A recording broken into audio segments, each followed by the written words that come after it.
دوستو آج ہم آپ کو تاریخ کے ایک ایسے شخص کے بارے میں بتائیں گے جس نے میڈیکل سائنس کی دنیا میں ایک نئی جہد متعارف کروائی تھی۔ ایک ایسا ان پڑھ سرجن مسٹر ہیملٹن جس کو ماسٹر آف میڈیسن کی اعزازی ڈگری دی گئی۔ یہ نہ لکھنا جانتا تھا نہ پڑھنا، لیکن آخر یہ کیسے ممکن ہوا؟ کیپ ٹاؤن کی میڈیکل یونیورسٹی کو طبی دنیا میں ممتاز حیثیت حاصل ہے۔ دنیا کا پہلا بائی پاس آپریشن اسی یونیورسٹی میں ہوا تھا۔ اس یونی میں چند سال پہلے ایک سیاہ فام شخص کو ماسٹر آف میڈیسن کی اعزازی ڈگری سے نوازا گیا، جس نے زندگی میں کبھی اسکول کا منہ تک نہیں دیکھا تھا، جو انگریزی کا ایک لفظ بھی نہ پڑھ سکتا تھا اور نہ ہی لکھ سکتا تھا۔ لیکن 2003 کی ایک صبح دنیا کے مشہور سرجن پروفیسر ڈیوڈ نے یونیورسٹی کے آڈیٹوریم میں اعلان کیا کہ ہم آج ایک ایسے شخص کو میڈیسن کی اعزازی ڈگری دے رہے ہیں جس نے دنیا میں سب سے زیادہ سرجن پیدا کیے، جو ایک غیر معمولی استاد اور حیران کن سرجن ہے، اور جس نے میڈیکل سائنس اور انسانی دماغ کو حیران کر دیا ہے۔ اس اعلان کے ساتھ پروفیسر نے ہیملٹن کا نام لیا اور پورے آڈیٹوریم نے کھڑے ہو کر اس کا استقبال کیا۔ یہ اس یونیورسٹی کی تاریخ کا سب سے بڑا استقبال تھا۔ ہیملٹن کیپ ٹاؤن کے دور دراز گاؤں سینیٹری میں پیدا ہوا۔ اس کے والدین چرواہے تھے۔ یہ بکری کی کھال پہنتا تھا اور پہاڑوں پر سارا دن ننگے پاؤں پھرتا تھا۔ بچپن میں اس کے والد بیمار ہو گئے، لہٰذا وہ بھیڑ بکریاں چھوڑ کر اس وقت کیپ ٹاؤن آ گیا۔ ان دنوں کیپ ٹاؤن یونیورسٹی کی تعمیر جاری تھی اور یونیورسٹی میں مزدور بھرتی ہو گیا۔ اسے دن بھر کی محنت اور مشقت کے بعد جتنے پیسے ملتے تھے وہ یہ پیسے گھر بھجوا دیتا تھا اور خود چنے چبا کر کھلے آسمان تلے گراؤنڈ میں سو جاتا تھا۔ وہ برسوں مزدور کی حیثیت سے کام کرتا رہا۔ تعمیرات کا سلسلہ ختم ہوا تو یونیورسٹی میں مالی بھرتی ہو گیا۔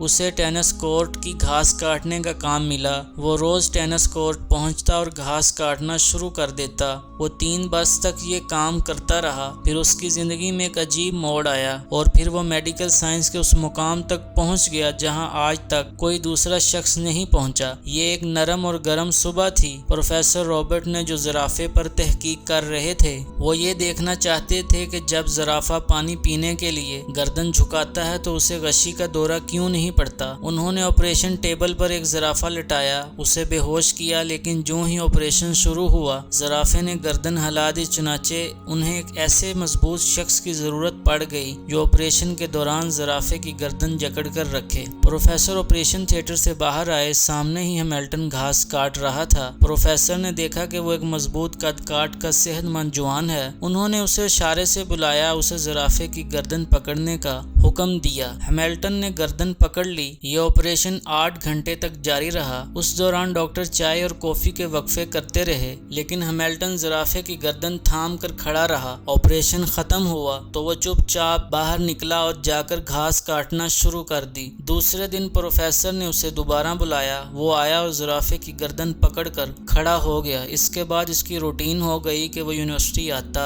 اور 8-10 گھنٹے آپریشن تھیٹر میں جانوروں کو پکڑتا اور اس کے بعد ٹینس کورٹ میں گھاس کاٹنے لگتا۔ وہ کئی مہینے تک دوہرا کام کرتا رہا۔ اس نے اس ڈیوٹی کا اضافی معاوضہ طلب تک نہ کیا اور نہ ہی کبھی اس بارے میں کوئی شکایت کی۔ پروفیسر رابرٹ اس کی استقامت اور اخلاص سے متاثر ہو گئے۔ انہوں نے اسے مالی سے لیب اسسٹنٹ بنا دیا۔ ہیملٹن کی پروموشن ہو گئی اور اب وہ یونیورسٹی آتا، آپریشن تھیٹر پہنچتا اور سرجنوں کی مدد کرتا۔ یہ سلسلہ بھی برسوں جاری رہا۔ 1958 میں اس کی زندگی میں دوسرا اہم موڑ آیا۔ اس سال ڈاکٹر یونیورسٹی آئے۔ انہوں نے دل کی منتقلی کے لیے آپریشن شروع کر دیے۔ ہیملٹن ان کا اسسٹنٹ بن گیا۔ ڈاکٹر کے کام کو غور سے دیکھتا رہتا۔ اس آپریشن کے دوران وہ اسسٹنٹ سے ایڈیشنل سرجن بن گیا اور پھر وہ ڈاکٹر آپریشن کرتے تھے اور آپریشن کے بعد اسے ٹانکے لگانے کا فریضہ سونپ دیتے تھے۔ وہ انتہائی شاندار ٹانکے لگاتا تھا۔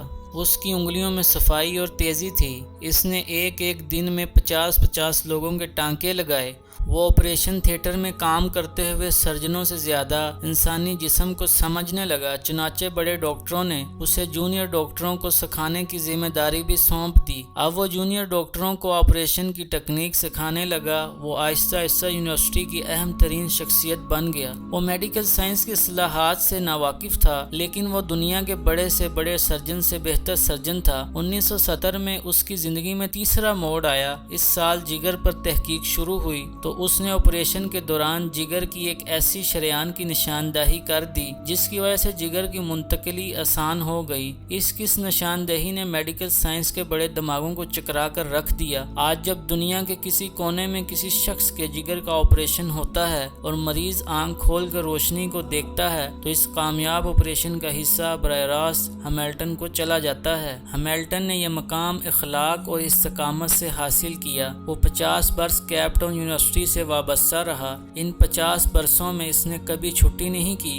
وہ رات 3 بجے گھر سے نکلتا تھا، 14 میل پیدل چلتا، یونیورسٹی پہنچتا اور ٹھیک 6 بجے تھیٹر میں داخل ہوتا۔ لوگ اس کی آمد و رفت سے اپنی گھڑیاں ٹھیک کرتے تھے۔ ان 50 برسوں میں اس نے کبھی تنخواہ میں اضافے کا مطالبہ نہیں کیا۔ اس نے کبھی اوقات کار کی طوالت اور سہولتوں میں کمی کا شکوہ تک نہیں کیا۔ پھر اس کی زندگی میں ایک وقت ایسا آیا جب اس کی تنخواہ اور مراعات یونیورسٹی کے وائس چانسلر سے بھی زیادہ تھیں اور اسے وہ اعزاز ملا جو آج تک میڈیکل سائنس کے کسی شخص کو نہیں ملا۔ وہ میڈیکل ہسٹری کا پہلا ان پڑھ استاد تھا اور وہ پہلا ان پڑھ سرجن بھی تھا۔ اس نے زندگی میں 3000 سرجنوں کو ٹریننگ دی تھی۔ وہ 2005 میں فوت ہوا تو اسے یونیورسٹی میں دفن کیا گیا اور اس کے بعد یونیورسٹی سے پاس آؤٹ ہونے والے سرجنوں کے لیے لازم قرار دے دیا گیا کہ وہ ڈگری لینے کے بعد اس کی قبر پر جائیں اور اس کے بعد عملی زندگی میں داخل ہو جائیں اور انسانیت کی خدمت کریں۔ مزید اس طرح کی معلومات کے لیے چینل کو سبسکرائب کر لیں۔